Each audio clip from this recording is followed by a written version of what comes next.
ಪ್ರೀತಿಯ ವಿದ್ಯಾರ್ಥಿಗಳೇ, ನಾವೆಲ್ಲರೂ 10ನೇ ತರಗತಿಯ ಅಂತಿಮ ಹಂತದಲ್ಲಿದ್ದೇವೆ. ಇನ್ನು ಕೆಲವೇ ದಿನಗಳಲ್ಲಿ SSLC ಅಂತಿಮ ಪರೀಕ್ಷೆ ನಮ್ಮೆದುರಿಗಿದೆ. ಈ ಒಂದು ಸಂದರ್ಭದಲ್ಲಿ ಸಮಾಜ ವಿಜ್ಞಾನ ವಿಷಯದಲ್ಲಿ ನಾವು ಯಾವ ರೀತಿಯಲ್ಲಿ ಸಿದ್ಧತೆಯನ್ನು ಅಂತಿಮ ಹಂತದಲ್ಲಿ ಮಾಡಿಕೊಳ್ಬೇಕು, ಯಾವ ರೀತಿಯಲ್ಲಿ ಕಲಿತರೆ ನಾವು ಸಮಾಜ ವಿಜ್ಞಾನದಲ್ಲಿ ಉತ್ತೀರ್ಣರಾಗ್ಬೋದು, ಹಾಗೆ ಸಮಾಜ ವಿಜ್ಞಾನದಲ್ಲಿ 80ಕ್ಕೆ 80 ಅಂಕಗಳನ್ನು ತೆಗೆಯುವುದಾದರೆ ನಾವು ಯಾವ ರೀತಿಯ ಸಿದ್ಧತೆಯನ್ನು ಮಾಡಿಕೊಳ್ಬೇಕು ಅನ್ನೋದರ ವಿಷಯವಾಗಿ ಇದೀಗ ನಮ್ಮೊಂದಿಗೆ ಒಂದು ಸಂವಾದ ರೀತಿಯ ಕಾರ್ಯಕ್ರಮವನ್ನು ನಡೆಸ್ತಾ ಇದ್ದೇವೆ. ನಾನು ಮಹೇಶ್ ಕರ್ಕೇರ, ಸಮಾಜ ವಿಜ್ಞಾನ ಶಿಕ್ಷಕ, ಸರ್ಕಾರಿ ಪದವಿ ಪೂರ್ವ ಕಾಲೇಜು ಪ್ರೌಢಶಾಲಾ ವಿಭಾಗ ಸಿದ್ದಕಟ್ಟೆ, ಬಂಟ್ವಾಳ ತಾಲೂಕು. ಹಾಗೆ ನನ್ನೊಂದಿಗಿದ್ದಾರೆ ವಿಶಾಂತ್ ಡಿಸೋಜಾ, ಸಮಾಜ ವಿಜ್ಞಾನ ಶಿಕ್ಷಕರು, ಕರ್ನಾಟಕ ಪಬ್ಲಿಕ್ ಸ್ಕೂಲ್ ಮೊಂಟೆಪದವು, ಬಂಟ್ವಾಳ ತಾಲೂಕು. ಪ್ರೀತಿಯ ಮಕ್ಕಳೇ, ನಾವು ಗಣಿತ, ವಿಜ್ಞಾನ, ಇಂಗ್ಲಿಷ್ ಇದರಲ್ಲಿ ಅತ್ಯಂತ ಹೆಚ್ಚು ಆಸಕ್ತಿಯನ್ನು ನಾವು ನಮ್ಮ ಪೋಷಕರು ಇಟ್ಕೊಂಡಿದ್ದೇವೆ. ನನ್ನ ಮಗ ಇಂಜಿನಿಯರ್ ಆಗಬೇಕು, ಡಾಕ್ಟರ್ ಆಗಬೇಕು ಅನ್ನುವಂಥದ್ದು ಎಲ್ಲರಿಗೂ ಇರುವಂಥ ಒಂದು ಗುರಿಗಳು. ಇದರ ನಡುವೆ ಎಲ್ಲೋ ಒಂದು ಕಡೆ ನಾವು ಮಾನವರಾಗಿ, ಸಂಘಜೀವಿಯಾಗಿ, ಸಮಾಜಮುಖಿಯಾಗಿ ಬದುಕನ್ನು ಕಟ್ಟಿಕೊಳ್ಳುವುದು ಹೇಗೆ ಎಂಬ ಒಂದು ಪ್ರಶ್ನೆ ಬಂದಾಗ ನಮಗೆ ಮುಖ್ಯವಾಗಿ ಬೇಕಾಗುವಂಥ ವಿಷಯ ಸಮಾಜ ವಿಜ್ಞಾನ. ಇದು ಇವತ್ತಿನ ಕಾಲದ ಪ್ರಸ್ತುತ ಕೂಡ. ಪ್ರಪಂಚದ ಕೆಲವೊಂದು ಘಟನೆಗಳನ್ನು ನೋಡುವಾಗ ಸಮಾಜ ವಿಜ್ಞಾನ ವಿಷಯದ ಮಹತ್ವ ನಮಗೆ ಅರಿವಾಗ್ತದೆ ಮಕ್ಕಳೇ. ಹಾಗಾಗಿ ಗಣಿತ ವಿಜ್ಞಾನಗಳು ನಮ್ಮ ಬದುಕಿಗೆ ಎಷ್ಟು ಮುಖ್ಯವೋ ಒಂದು ಹಂತದಲ್ಲಿ ಅದಕ್ಕಿಂತಲೂ ಹೆಚ್ಚು ಮುಖ್ಯವಾದ ಸಮಾಜ ವಿಜ್ಞಾನ. ಹಾಗಾಗಿ ಸಮಾಜ ವಿಜ್ಞಾನ ವಿಷಯದಲ್ಲಿ ನಾವು ಹೆಚ್ಚಿನ ಆಸಕ್ತಿಯನ್ನು ಇಟ್ಕೊಂಡು ಕಲಿಕೆಯನ್ನು ಮಾಡಿದ್ದೇ ಆದಲ್ಲಿ ನಾವು ಹೆಚ್ಚಿನ ಅಂಕಗಳನ್ನು ಪಡೆಯುವಲ್ಲಿ ಖಂಡಿತವಾಗಿಯೂ ಸಾಧ್ಯತೆ ಇದೆ ಅಂತೇಳಿ. ಹಾಗೆ ಮಕ್ಕಳೇ, ಈಗ ನಮ್ಮ ವಿಶಾಂತ್ ಸರ್ ಅವರು ನಿಮಗೆ 40 ಅಂಕಗಳು, ಅಥವಾ ಮುಖ್ಯವಾಗಿ ನಮಗಿರುವಂಥ ಒಂದು ಉದ್ದೇಶ ಏನು ಅಂತ ಹೇಳಿದ್ರೆ ಸಮಾಜ ವಿಜ್ಞಾನ ವಿಷಯದಲ್ಲಿ ಪಾಸ್ ಆಗಬೇಕು. ಈ ಪಾಸ್ ಆಗಬೇಕಾದ್ರೆ ಟಾರ್ಗೆಟ್ 40 ಯಾವ ರೀತಿಯಲ್ಲಿ ನಾವು ಅಚೀವ್ ಮಾಡ್ಬೋದು ಅನ್ನೋದ್ರ ಬಗ್ಗೆ ಸರ್ ಒಂದು ಸ್ವಲ್ಪ ಮಾಹಿತಿಯನ್ನು ಕೊಡ್ತೀರಾ? ಎಲ್ಲರಿಗೂ ನಮಸ್ತೆ. 40 ಅಂಕಗಳನ್ನು ಸಮಾಜ ವಿಜ್ಞಾನದಲ್ಲಿ ಪಡೆಯುವುದು ಕಷ್ಟವೇನೂ ಅಲ್ಲ. ಕೆಲವೊಂದು ನಿರ್ದಿಷ್ಟ ಪಾಠಗಳ ನಿರ್ದಿಷ್ಟ ಪ್ರಶ್ನೆಗಳನ್ನು ನಾವು ಮೊದಲೇ ನೋಟ್ ಮಾಡಿಕೊಂಡ್ರೆ ಅವುಗಳಿಗೆ ಉತ್ತರವನ್ನು ಖಂಡಿತವಾಗಿ ಕಲಿತರೆ 40 ಮಾರ್ಕ್ಸ್ ಪಡೆಯುವುದು ಸುಲಭ ಸಾಧ್ಯ. So which are the probable 4 marks and 3 marks lessons? First let us look into the 4 marks lessons, 4 ಅಂಕದ ಪಾಠಗಳು. If we look into the history, we have a lesson freedom movement. In the freedom movement lesson, we have 3 major questions: the role and the contributions of moderates in the freedom struggle, then the role of radicals or the role of the Bala Gangadhar Tilak. The answer to this question is same, whether the radicals or the Bala Gangadhar Tilak, it has the same points, similar points. Like for example, Tilak declared Swaraj is my birthright, I would definitely get it. He published Kesari and Maratha. He encouraged common people to protest. He wrote a book, Gita Rasya.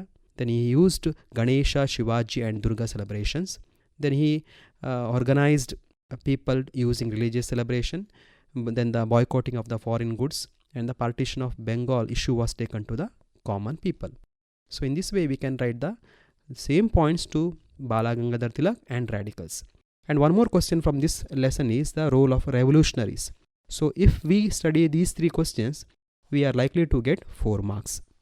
Vishant sir, ಹಾಗಾದರೆ ನಿಮ್ಮ ಪ್ರಕಾರ ಸ್ವಾತಂತ್ರ್ಯ ಹೋರಾಟ ಪಾಠದಲ್ಲಿ 3 ಪ್ರಶ್ನೆಗಳನ್ನು ಅವ್ರು ನೋಡಿಕೊಂಡ್ರೆ ಖಂಡಿತವಾಗಿ 4 ಮಾರ್ಕ್ಸನ್ನು ಪಡಿಬೋದು. ಖಂಡಿತವಾಗಿ ಗಾಮಿಗಳ ಪಾತ್ರ, ತೀವ್ರಗಾಮಿಗಳ ಪಾತ್ರ ಅಥವಾ ಬಾಲಗಂಗಾಧರ ತಿಲಕರ ಪಾತ್ರ, ಜೊತೆಗೆ ಕ್ರಾಂತಿಕಾರಿಗಳ ಪಾತ್ರ, 3 ಪ್ರಶ್ನೆಗಳಿಂದ 4 ಅಂಕವನ್ನು ಪಡಿಬೋದು.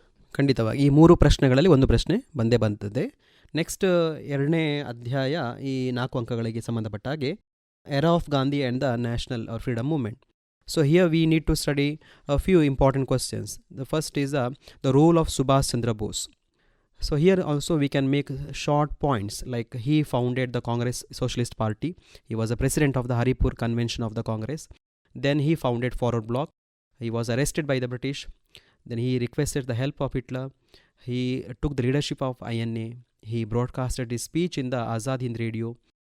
Then his popular statement, give me your blood, I will get the independence. Then he called for Delhi Cholo. So this is a very important question from this lesson. So role of Subhash Chandra Bose. Then the role of Nehru, Jawaharlal Nehru as the first Prime Minister of India. Then the role of Dr. B.R. Ambedkar in the social freedom of India. Along with this we have certain movements from this lessons. ಈ ಪಾಠದಲ್ಲಿ ಕೆಲವು ಚಳುವಳಿಗಳಿವೆ. Quit India ಚಳುವಳಿ ಪ್ರಮುಖವಾದದ್ದು, ನಾನ್ cooperation movement ಅಸಹಕಾರ ಚಳುವಳಿ ಅಂತ ಹೇಳ್ತೇವೆ. ಅದೇ ರೀತಿ ಸಿವಿಲ್ ಡಿಸೊಬೀಡಿಯನ್ಸ್ ಮೂವ್ಮೆಂಟ್ ಅಥವಾ ಸಾಲ್ಟ್ ಸತ್ಯಾಗ್ರಹ ಅಥವಾ ಸವಿನಯ ಕಾನೂನು ಭಂಗ ಚಳುವಳಿ ಅಂತ ಹೇಳ್ತೇವೆ. ಈ 3 ಚಳುವಳಿಗಳು, ಇದರೊಟ್ಟಿಗೆ ರೈತರ ಬಂಡಾಯ, ರೈತರ ದಂಗೆ ಮತ್ತು ಸಂತಾಲ ಬುಡಕಟ್ಟು ದಂಗೆಗಳು.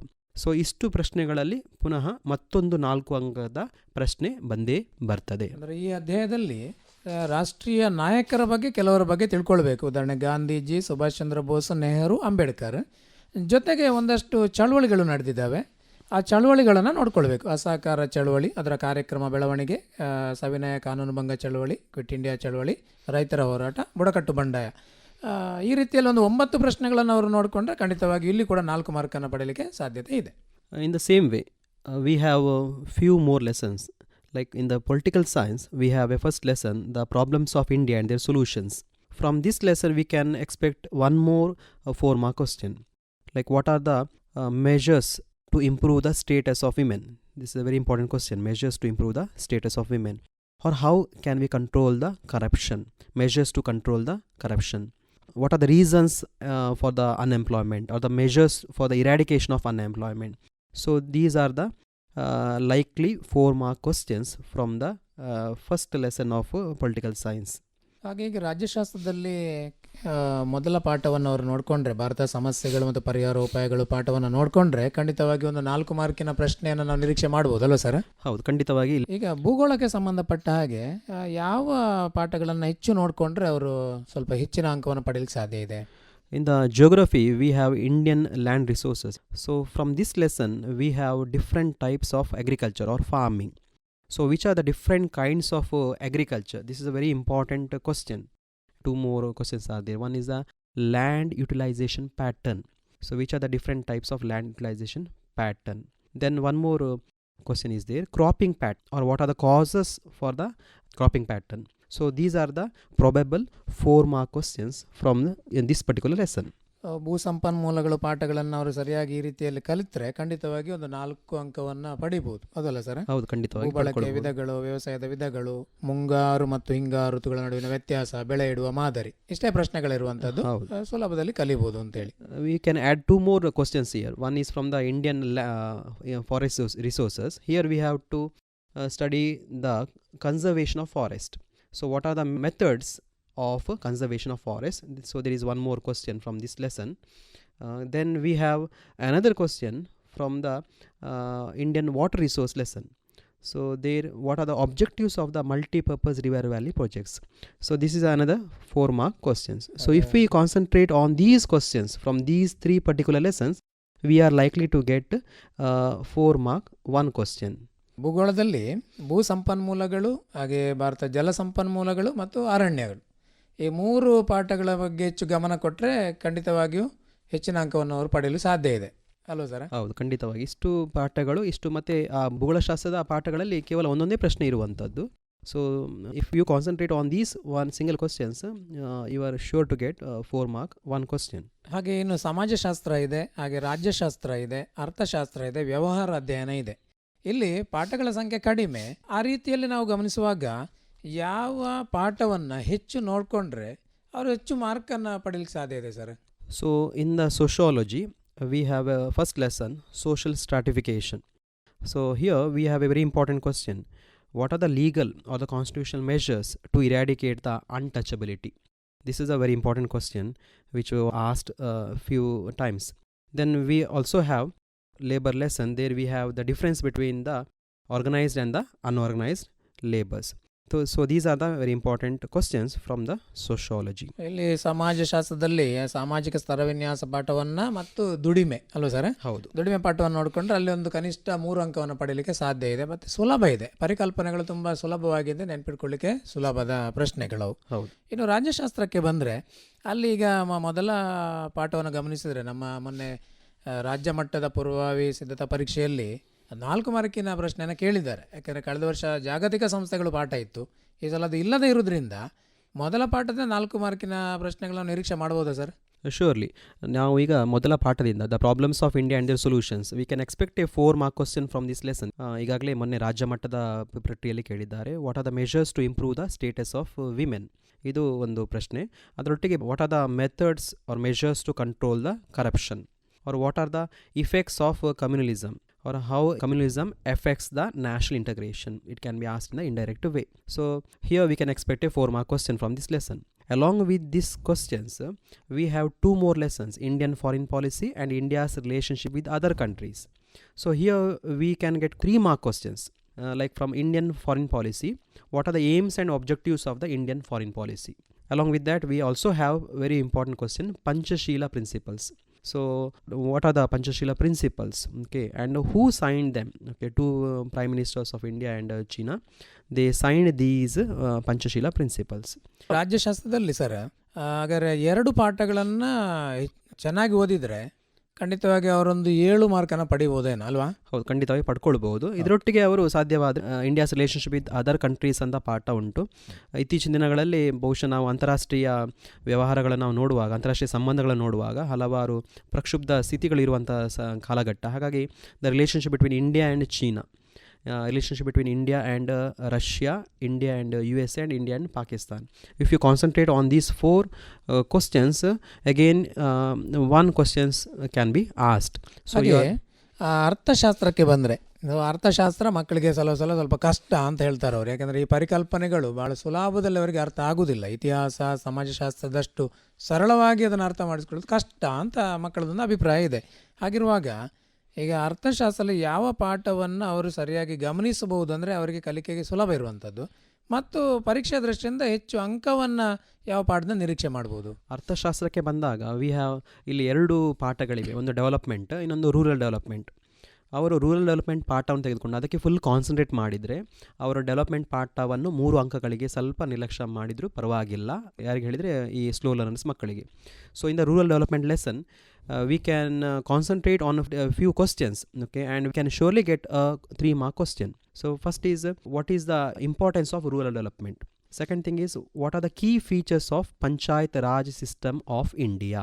That question can also be asked in an indirect way, like what are the key features of 1993 73rd Constitutional Amendment Act. Then what is the role of Panchayat Raj institutions in the rural development? Then the 4th one is what is the role of women in the rural development. So if you focus on these 4 questions, you can surely get a 3 mark question from these 4 questions. ಹಾಗೆ ಇದು rural development ಪಾಠ ಮಕ್ಕಳಿಗೆ ಅರ್ಥ ಮಾಡ್ಕೊಳ್ಳಿಕ್ಕೆ ಸ್ವಲ್ಪ ಸುಲಭ ಇದೆ. ಅವರ ಈಗ ಹಳ್ಳಿ ಪ್ರದೇಶದ ಮಕ್ಕಳಿಗೂ ಕೂಡ ಅವರ ಗ್ರಾಮ ಪಂಚಾಯತಿಯಲ್ಲಿ ಏನೆಲ್ಲ ಕಾರ್ಯಗಳನ್ನು ನಿರ್ವಹಿಸ್ತದೆ ಅದನ್ನು ನೋಡಿಕೊಂಡ್ರೆ ಬಹಳ ಸುಲಭದಲ್ಲೇ ನೆನಪಿಟ್ಕೊಂಡು ಬರೀಬೋದು ಅಂತ. ಜೊತೆಗೆ ಇನ್ನು ವ್ಯವಹಾರ ಅಧ್ಯಯನ ಇದೆ, ಅದರಲ್ಲಿ ಬ್ಯಾಂಕ್ ವ್ಯವಹಾರಗಳು ಪಾಠವನ್ನು ಹೆಚ್ಚು ಗಮನ ಇಟ್ಟು ಓದಿದರೆ ಪ್ರಯೋಜನ ಆಗ್ಬೋದಾ ಸರ್? ಹೌದು, ಖಂಡಿತವಾಗಿ. ಬ್ಯಾಂಕಿಂಗ್ ಟ್ರಾನ್ಸಾಕ್ಷನ್ಸ್ ಲೆಸನ್ ಮತ್ತು ಎಂಟ್ರಪ್ರಿನ್ಯೂರ್ಶಿಪ್ ಲೆಸನ್ ಅನ್ನು ಸ್ವಲ್ಪ ಹೆಚ್ಚು ನೋಡಿದರೆ ಇದರಲ್ಲಿ ಬ್ಯಾಂಕಿಂಗ್ ಲೆಸನ್. ಸೊ ದಿನನಿತ್ಯ ಜೀವನದಲ್ಲಿ ಬ್ಯಾಂಕಿಂಗ್ ವ್ಯವಹಾರಗಳನ್ನು ಕೇಳಿರ್ತಾರೆ, ನೋಡಿರ್ತಾರೆ. ಸಾಮಾನ್ಯವಾಗಿ ಬ್ಯಾಂಕಿಂಗ್ನಲ್ಲಿ what are the characteristics, functions and services offered by bank. The points are similar. Some of the points they get repeated either in the characteristics, functions, or in the services offered. So you can make use of that. You can have a common answer for all the 3 questions. You may not get the full mark sometime because the answer sometime it expects a particular answer, but you can get up to 3 may likely to get 2 marks. So you can write the same answer. If you have a common answer, you can write the answer to all the 3 points. Then also you have to prepare there what are the measures or the steps to open the bank account. What are the advantages of opening the bank account? And there are 4 kinds of bank accounts are there. Saving bank account, then the current account, then the fixed deposit account, and the recurring deposit account. Which kind of account is suitable for whom? So ಯಾವ ಖಾತೆ ಯಾರಿಗೆ ಸೂಕ್ತ? ಉದಾಹರಣೆಗೆ ನೀವು ವಿದ್ಯಾರ್ಥಿಗಳು, ನಿಮಗೆ saving bank ಅಕೌಂಟೇ ಸೂಕ್ತ. ಆ ಬಳಿಕ ಚಾಲ್ತಿ ಖಾತೆ, ಕರೆಂಟ್ ಅಕೌಂಟ್ ಅಂತ ಹೇಳ್ತೀವಿ, ಅದು ಯಾರಿಗೆ ಸೂಕ್ತ? ಅದು ವ್ಯಾಪಾರಿಗಳಿಗೆ ಸೂಕ್ತ. ಅಲ್ಲಿ ಯಾವುದೇ ಬಡ್ಡಿ ಸಿಗುವುದಿಲ್ಲ. There is no interest, rather the service charges will be collected. Or in the future if a person want to invest in the maybe in the to purchase a land or to purchase a vehicle or to have some money for the maybe for his wedding of his daughter, then he need to go to the recurring deposit account. So here the difference can be asked or 1 mark can be asked. So this is the very easiest lesson of all the lessons because the points get repeated and they can write the answers with confidence. ಜೊತೆಗೆ ಮಕ್ಕಳು ಕೂಡ ಅವರ ಸ್ವಂತ ಪಾಸ್ಬುಕ್ಕನ್ನೆಲ್ಲ ಹೊಂದಿರೋದ್ರಿಂದ ಬ್ಯಾಂಕಿಗೆ ಹೋಗ್ತಾ ಬರ್ತಾ ಇರೋದ್ರಿಂದ ಬ್ಯಾಂಕಿನ ವ್ಯವಹಾರಗಳು ಈ ಪಾಠ ಸ್ವಲ್ಪ ಆಸಕ್ತಿದಾಯಕ ಕೂಡ ಅಲ್ವಾ. ಹೌದು, ಹಾಗಾಗಿ ನೆನ್ಪಿಟ್ಕೊಳ್ಳಿಕ್ಕೆ ಸುಲಭ ಇದೆ. ಈಗ ಸೇವೆಗಳು ಬಂದಾಗ debit card, credit card, safe locker ಇಂಥದ್ದೆಲ್ಲ ಮಾಮೂಲಿಯಾದ ಪದಗಳನ್ನು ಅವರು ಕೇಳಿರೋದ್ರಿಂದ ಸುಲಭವಾಗಿ ನೆನ್ಪಿಟ್ಕೊಳ್ಳಿಕ್ಕೆ ಸಾಧ್ಯತೆ ಇದೆ ಅಂತೇಳಿ. ಬಹುಶಃ ಇಷ್ಟು ಪಾಠಗಳನ್ನು ನಾವು ನೋಡಿಕೊಂಡ್ರೆ ಪಾಸ್ ಮಾರ್ಕ್ ತೆಗಿಲಿಕ್ಕೆ ಏನು ಸಮಸ್ಯೆ ಆಗಲಿಕ್ಕಿಲ್ಲ, 30ರಿಂದ 40 ಮಾರ್ಕ್ ತೆಗಿಲಿಕ್ಕೆ ಏನು ಕಷ್ಟ ಆಗಲಿಕ್ಕಿಲ್ಲ ಸರ್. ಜೊತೆಗೆ ಈಗ ಭಾರತದ ನಕಾಶೆ ಅಂತ ಬಂದಾಗ ಸೊ ಮಕ್ಕಳಿಗೆ ಹೆಚ್ಚು ಅವಕಾಶ ಇರೋದಲ್ಲಿ, ಯಾಕಂದರೆ 5 ಮಾರ್ಕ್ಸ್ ಇದೆ ಅಲ್ಲಿ. ಸೊ ಯಾವ ರೀತಿಯಲ್ಲಿ ಅವರು ಯಾವ ಪಾಠಗಳನ್ನು ಯಾವ ಸ್ಥಳಗಳನ್ನು ನೋಡಿಕೊಂಡ್ರೆ ಒಂದು 5 ಅಂಕದಲ್ಲಿ ಕನಿಷ್ಠ ಒಂದು 3 ಅಥವಾ 4 ಅಂಕವನ್ನು ಪಡೆಯಲಿಕ್ಕೆ ಸಾಧ್ಯ ಇದೆ. ಸೊ ಫಸ್ಟ್ ಲೆಸನಲ್ಲಿ Indian position and the extent, ಇಲ್ಲಿ ನಮಗೆ ಸಿಗುವಂಥದ್ದು ಒಂದು ಅಕ್ಷಾಂಶ 23.5 ಡಿಗ್ರಿ ಉತ್ತರ ಅಕ್ಷಾಂಶ, 82.5 ಡಿಗ್ರಿ ಪೂರ್ವ ರೇಖಾಂಶ ಉಂಟು. ಇದೆರಡು ಒಂದು ಅಕ್ಷಾಂಶ ಮತ್ತು ರೇಖಾಂಶ ಕನ್ಫ್ಯೂಷನ್ ಆಗಿ ಮಾಡ್ಕೊಳ್ತೀರಿ ಕೆಲವು ಮಕ್ಕಳು, ಅದನ್ನು ಸರಿಯಾಗಿ ನೆನಪಿಟ್ಕೊಳ್ಳಿ. ಅಕ್ಷಾಂಶ ಅಡ್ಡವಾಗಿರ್ತದೆ, ರೇಖಾಂಶ ಅದು ಲಂಬವಾಗಿರುವಂಥದ್ದು. ಆ ಬಳಿಕ ತುದಿಗಳು ಉತ್ತರ ಕೋಲ್ ಮತ್ತು ಇಂದಿರಾ ಕೋಲ್ and the Indira point and Indira ಕೋಲ್. Okay, if you look at all these from the first lesson, then in the second lesson we have the physiographic divisions of India, Western Ghats and the Eastern Ghats, West Coast of India and the East Coast of India. Here also in the East Coast and the West Coast we have different names for the each coast, like for example Konkan Coast, Malabar, then the North Sarkar or the Sarkar Coast, then we have Coromandel Coast, then we have K2 or the Mount Godwin Austen, the highest peak of India. Then the highest peak of South India, Anaimudai. Then the highest peak of the Eastern Ghats, Armakonda. So these are the few places which can be asked from the second lesson. ಜೊತೆಗೆ ಅಲ್ಲಿ ಪಠ್ಯಪುಸ್ತಕದಲ್ಲಿ ಕೆಲವೊಂದು ಮ್ಯಾಪ್ಗಳನ್ನು ಕೊಟ್ಟಿದ್ದಾರೆ. So ಅದರಲ್ಲಿ ತುಂಬ places ಇರೋದ್ರಿಂದ ಅವರೇ ಒಂದು ಮ್ಯಾಪನ್ನು ಮಾಡಿಕೊಂಡು ಇಂಪಾರ್ಟೆಂಟ್ ಪ್ಲೇಸ್ಗಳನ್ನು ಗುರುತಿಸ್ಕೊಂಡ್ರೆ, ನೀವೀಗ ಹೇಳಿದ್ರಲ್ಲ, ಎಲ್ಲ ಸ್ಥಳಗಳನ್ನ ಗುರುತಿಸ್ಕೊಂಡು ಕಲ್ತ್ರೆ ಹೆಚ್ಚು ಅನುಕೂಲ ಅಲ್ಲ? ಹೆಚ್ಚು ಅನುಕೂಲ ಆಗ್ತದೆ. ಯಾಕಂದರೆ ಅಲ್ಲಿ ಇರುವಂಥ ಎಲ್ಲ ಸ್ಥಳಗಳು ನೋಡುವಾಗ ಖಂಡಿತವಾಗಿ ಕನ್ಫ್ಯೂಷನ್ ಆಗ್ತದೆ. ಆ ಸ್ಥಳಗಳನ್ನು ತಾವೇ ಮಾಡಿರುವಂಥ ಒಂದು ಮ್ಯಾಪಲ್ಲಿ ತಂದು ಹಾಕಿದರೆ, ನಿಖರವಾಗಿ ಹಾಕೊಂಡ್ರೆ ಆಗ ಅವುಗಳನ್ನು ಕಲಿಯಲಿಕ್ಕೆ ಸಾಧ್ಯವಾಗ್ತದೆ. ಜೊತೆಗೆ ಅದನ್ನೊಂದು ಪ್ರತಿನಿತ್ಯ ನೋಡುವಂಥ, ಯಾಕಂದರೆ ನೆನಪಲ್ಲಿ ಉಳಿಲಿಕ್ಕೆ ಸುಲಭ ಅಂತೇಳಿ. ಆ ಬಳಿಕ ಇಂಡಿಯನ್ ಕ್ಲೈಮೇಟಲ್ಲಿ 4 ಸ್ಥಳಗಳನ್ನು ನೋಡ್ಕೊಳ್ಬೇಕು. ಒಂದು ಗಂಗಾನಗರ್, ರುಯ್ಲಿ, ಆ ಬಳಿಕ ಮೌಸಿನ್ ರಮ್ ಮತ್ತು ದ್ರಾಸ್ ಪ್ರಮುಖವಾಗಿ. ಆ ಬಳಿಕ ವಾಟರ್ ರಿಸೋರ್ಸ್ ಲೆಸನಲ್ಲಿ ಇಲ್ಲಿ ಬರುವಂಥದ್ದು multipurpose river valley ಪ್ರಾಜೆಕ್ಟ್ಸ್ಗಳು, Damodar multipurpose valley project, Bhakra Nangal R Govinda Sagar. Then we have the Tungabhadra project, upper Krishna project, then we have Kosi project, Rihan Valley project. So these are the most likely projects, the water reservoirs of from this lesson. Then we also have certain rivers, like for example Kaveri or Narmada, or maybe the Ganga, maybe the Kosi, or maybe the Mahanadi, Hirakud, Mahanadi. These are the rivers from this particular lesson. ಅಂದರೆ ಈ ಪಾಠದಲ್ಲಿ ಒಂದು ನದಿಗಳನ್ನು ಕೇಳ್ಬೋದು, ಅಥವಾ ವಿದೇಶ ನದಿ ಕಣಿವೆ ಯೋಜನೆಗಳನ್ನು ಕೇಳ್ಬೋದು, ಅಥವಾ ಅದಕ್ಕೆ ಜಲಾಶಯಕ್ಕಿರುವಂಥ ಹೆಸರುಗಳು ಅಥವಾ ಡ್ಯಾಮಿನ ಹೆಸರುಗಳು. ಸೊ ಈ ಎಲ್ಲವನ್ನು ಕೂಡ ಅವರು ಅಲ್ಲಿ ಮ್ಯಾಪಲ್ಲಿ ಗುರುತಿಸಲಿಕ್ಕೆ ಸಾಮರ್ಥ್ಯ ಅವರಲ್ಲಿ ಬರಬೇಕು. ಸೊ ಈ ರೀತಿ ಬಂದರೆ ಖಂಡಿತವಾಗಿಯೂ ಮ್ಯಾಪಲ್ಲಿ 5 ಮಾರ್ಕ್ ಇದೆ, ಒಂದು 3 ಅಥವಾ 4 ಮಾರ್ಕನ್ನು ಅವರು ಪಡೆಯಲಿಕ್ಕೆ ಸಾಧ್ಯ ಇದೆ. ಸೊ ಈ ರೀತಿಯಲ್ಲಿ ಇಷ್ಟು ಅಂಶಗಳನ್ನು ನೋಡಿಕೊಂಡ್ರೆ ಕಲಿಕೆಯಲ್ಲಿ ಹಿಂದುಳಿರುವಂಥ ಮಕ್ಕಳು ಒಂದು ಪಾಸ್ ಮಾರ್ಕನ್ನು ತೆಗಿಲಿಕ್ಕೆ 30ರಿಂದ ಅಥವಾ 35, 40 ಮಾರ್ಕಿನವರೆಗೂ ತೆಗೆದು ಪಾಸ್ ಆಗಲಿಕ್ಕೆ ಸಾಧ್ಯತೆ ಇದೆ ಅಲ್ಲ ಸರ್? ಇದರೊಟ್ಟಿಗೆ ಸರ್ ಒಂದು ಇಂಡಿಯನ್ ಟ್ರಾನ್ಸ್ಪೋರ್ಟ್ ಆ್ಯಂಡ್ ಕಮ್ಯುನಿಕೇಷನ್ ಈ ಲೆಸನಲ್ಲಿ ಕೆಲವೊಂದು ಪ್ರಮುಖ 6 ವಿಮಾನ ನಿಲ್ದಾಣಗಳು, ತುಂಬ ವಿಮಾನ ನಿಲ್ದಾಣಗಳಿವೆ. But if you look into the 6 important airports, international airports of India, Netaji Subhash Chandra Bose international airport Kolkata, then the Delhi, then the Mumbai, then the Bengaluru and Chennai. Then also the east and the west ports of India, right from the Kandla, Mumbai, Navasheva, then the Marmagova, Mangaluru, then the Kochi on the west coast of India, and on the east coast of India, Tuticorin, Ennore, Chennai, then the Vishakhapatnam, Paradeep, Haldia, and the Kolkata and the Port Blair. So if you look at all these places, this will help you to get at least minimum out of 5 you can get at least 3 marks. Sir ಜೊತೆಗೆ ಈಗ ಕೆಲವು ಮಕ್ಕಳಿದ್ದಾರೆ, ಅವರಿಗೆ 80ರಲ್ಲಿ 80 ಮಾರ್ಕನ್ನು ನಾವು ತೆಗಿಬೇಕು ಎಂಬ ಒಂದು ಇಚ್ಛೆ ಇರ್ತದೆ. ಸೊ ಅವರು ಯಾವ ರೀತಿಯ ಅಧ್ಯಯನವನ್ನು ಮಾಡಿದರೆ ಸಮಾಜ ವಿಜ್ಞಾನದಲ್ಲಿ 80ರಲ್ಲಿ 80 ತೆಗಿಬೋದು. ಜೊತೆಗೆ ಈಗ ಸಮಾಜ ವಿಜ್ಞಾನದಲ್ಲಿ 80ರಲ್ಲಿ 80 ಮಾರ್ಕ್ ತೆಗೆಯೋ ಸಾಧ್ಯತೆ ಇದೆಯಾ ಅನ್ನುವಂಥ ಪ್ರಶ್ನೆ ಮಕ್ಕಳಲ್ಲಿ ಇರ್ತದೆ ಕೆಲವು ಸಲ. ಅಲ್ಲಿ ಕೆಲವೊಂದು ಅಕ್ಷರ ತಪ್ಪುಗಳಿಗೆ ಎಲ್ಲಾದರೂ ಮಾರ್ಕನ್ನು ಮೈನಸ್ ಮಾಡ್ಬೋದಾ, ಅಲ್ಲವ ಕೇವಲ ಅಲ್ಲಿ ಇರುವಂಥ ವಿಷಯಗಳನ್ನು ನೋಡ್ತಾರಾ? ಯಾಕಂದರೆ ಈಗ ಭಾಷಾ ವಿಷಯಗಳಿಗೂ ಈ ವಿಷಯಗಳಿಗೂ ಸಮಾಜ ವಿಜ್ಞಾನಕ್ಕೂ ವ್ಯತ್ಯಾಸ ಇದೆ. ಸೊ ಇಲ್ಲಿ ಹೇಗೆ ಅವರು ಅಧ್ಯಯನ ಮಾಡಿದರೆ ಮತ್ತು ಪರೀಕ್ಷೆಯಲ್ಲಿ ಬರೆದ್ರೆ 80 ಅಂಕವನ್ನು ಪಡಿಬೋದು. ಸೋಷಿಯಲ್ ಸೈನ್ಸಲ್ಲಿ 80ಕ್ಕೆ 80 ಮಾರ್ಕ್ಸ್ ಪಡಿಬೋದು, ಖಂಡಿತವಾಗಿ ಪಡಿಬೋದು. ಪಡಿಬೋದು, ಸಾಧ್ಯ ಇದೆ, ಖಂಡಿತವಾಗಿ ಸಾಧ್ಯ ಇದೆ, ಪಡೆದಿದ್ದಾರೆ, ಪ್ರತಿ ವರ್ಷವೂ ಪಡೀತಾರೆ. ಇಲ್ಲಿ ನಾವು ತಯಾರಿಯನ್ನು ಮೊದಲಿಂದಲೇ ಮಾಡಿಕೊಳ್ಬೇಕು. ಅಂತಿಮ ಹಂತದ ತಯಾರಿ ಕೂಡ ಪ್ರಮುಖ, ಆದರೆ ತಯಾರಿ ಅದು ಜೂನ್ನಿಂದಲೇ ಆರಂಭವಾಗಿರ್ತದೆ ಮಕ್ಕಳದು. ಪ್ರತಿನಿತ್ಯ ಎಂಬಂತೆ ಪಾಠ ಪುಸ್ತಕವನ್ನು ಓದುವಂಥದ್ದು. ಪಾಠ ಪುಸ್ತಕವನ್ನು ಓದಿದರೆ ಮಾತ್ರ ಅಲ್ಲಿ ಮಲ್ಟಿಪಲ್ ಚಾಯ್ಸ್ 1 ಮಾರ್ಕ್ಸ್ ಮತ್ತು ಕೆಲವು 2 ಮಾರ್ಕ್ಸ್ನ ಪ್ರಶ್ನೆಗಳಿಗೆ ಉತ್ತರ ಕೊಡಲಿಕ್ಕೆ ಸಾಧ್ಯ. ಈಗ ಇನ್ನೊಂದು ಪ್ರಶ್ನೆಯಲ್ಲಿ, ಈಗ 80 ಅಂಕವನ್ನು ತೆಗೆಯುವಂತಹ ಮಕ್ಕಳಿಗೆ ಹೆಚ್ಚು ಚಾಲೆಂಜಿಂಗ್ ಇರುವಂಥದ್ದೇ ಮಲ್ಟಿಪಲ್ ಚಾಯ್ಸ್ ಮತ್ತು 1 ವರ್ಡ್ ಆನ್ಸರ್ಗಳು. ಖಂಡಿತ. ಯಾಕಂದರೆ ಉಳಿದ ಎಲ್ಲ ಪ್ರಶ್ನೆಗಳಿಗೆ ಅವರು ಉತ್ತರ ಬರೆಯುವ ಸಾಮರ್ಥ್ಯವನ್ನು ಪಡೆದಿರ್ತಾರೆ, ಖಂಡಿತ ಬರೀತಾರೆ ಅವರು. ಸೊ ಇದಕ್ಕೆ ವಿಶೇಷವಾಗಿ ಅವರು ಯಾವ ರೀತಿಯ ತಯಾರಿಯನ್ನು ಮಾಡಿಕೊಂಡ್ರೆ ಒಳ್ಳೆಯದು ಅಂತ? ಮುಖ್ಯವಾಗಿ ಟೆಕ್ಸ್ಟ್ ಬುಕ್ಕನ್ನು ಓದುವಂಥದ್ದು. ಇಲ್ಲಿ ಓದುವಾಗ ಒಂದು ಗಮನ ಇಟ್ಕೊಳ್ಬೇಕು, 2 ರೀತಿಯ ಪ್ರಶ್ನೆಗಳನ್ನು ಗಮನಿಸ್ಕೊಳ್ಬೇಕು. ಒಂದು ನಾಲೆಜ್ ಬೇಸ್ಡ್ ಕ್ವಶನ್ಸ್, ನೇರವಾಗಿ ಪ್ರಶ್ನೆಗಳು. ಲೈಕ್ ಫಾರ್ ಎಕ್ಸಾಂಪಲ್ ಫೇಮಸ್ ನಾವು ಡಿಕ್ಲರೇಷನ್ ನೋಡ್ತೇವೆ, untouchability is a heinous expression on the caste system ಅಂತ ಹೇಳ್ತಾರೆ. Who said this, or who started the Apollo hospitals, doctor Pratap Reddy started, or who started the Jet Airways, or the Infosys Technologies Limited, who founded this particular entrepreneurship, who is called as the father of white revolution. So ಇಲ್ಲಿ ನೇರವಾಗಿ ಹೇಳುವಂಥ ಪ್ರಶ್ನೆಗಳು. ಅದೇ ರೀತಿ ಇನ್ನು ಕೆಲವೊಂದು indirect ಪ್ರಶ್ನೆಗಳನ್ನು ಕೇಳ್ತೇವೆ. ನಾವು ಪಾಠ ಪುಸ್ತಕ ಓದುವಾಗ ನಾವು ಗಮನಿಸ್ತೇವೆ, ಅಲ್ಲಿ ಕೆಲವು ಕಂಜಕ್ಷನ್ಗಳು ಬರ್ತದೆ. How, therefore, since, thereby and also, or ಈ ಥರ ಹಲವು ಕಂಜಕ್ಷನ್ಗಳು ಬರ್ತದೆ. ಆ ಕಂಜಕ್ಷನ್ಗಳು ಬಂದಾಗ ಒಂದು ತಿಳ್ಕೊಳ್ಬೇಕು, ಅಲ್ಲಿ ಒಂದು ಪ್ರಶ್ನೆ ಇದೆ ಅಂತ ಅರ್ಥ. ವೈ ಎಂಬ ಪ್ರಶ್ನೆ ಇದೆ, ಏಕೆ ಅಂತ ಪ್ರಶ್ನೆ ಇದೆ. ಸೊ ಅಂಥ ಪ್ರಶ್ನೆಗಳನ್ನು ತಿಳ್ಕೊಳ್ಬೇಕಾದ್ರೆ, ಆ ಪ್ರಶ್ನೆಗಳು ಉತ್ತರಿಸಬೇಕಾದ್ರೆ ಖಂಡಿತವಾಗಿ ಪಠ್ಯಪುಸ್ತಕವನ್ನೇ ಓದಬೇಕು. ಅದರೊಟ್ಟಿಗೆ ಇಂಥ ಪ್ರಶ್ನೆಗಳು ನಮಗೆ ಪರಿಚಯ ಆಗಬೇಕಾದ್ರೆ ಹೆಚ್ಚು ಹೆಚ್ಚು ಮಾದರಿ ಪ್ರಶ್ನೆ ಪತ್ರಿಕೆಗಳನ್ನು ನೋಡುವಂಥದ್ದು ಇದು ಬಹಳ ಮುಖ್ಯ ಅಂತ ಅನಿಸ್ತದೆ. ಖಂಡಿತವಾಗಿ ಹಿಂದಿನ ಪ್ರಶ್ನೆ ಪತ್ರಿಕೆಗಳು, ಹಳೆಯ ಪ್ರಶ್ನೆ ಪತ್ರಿಕೆಗಳು ನಮ್ಮ KSEBಯ ವೆಬ್ಸೈಟಲ್ಲಿ ಉಂಟು, ಶಿಕ್ಷಕರಿಂದ ಪಡ್ಕೊಳ್ಬಹುದು. ಅದರೊಟ್ಟಿಗೆ 3 ಪೂರ್ವ ಸಿದ್ಧತಾ ಪರೀಕ್ಷೆಗಳು ಈಗಾಗಲೇ ಅವರಲ್ಲಿ ಆಗಿರ್ತದೆ.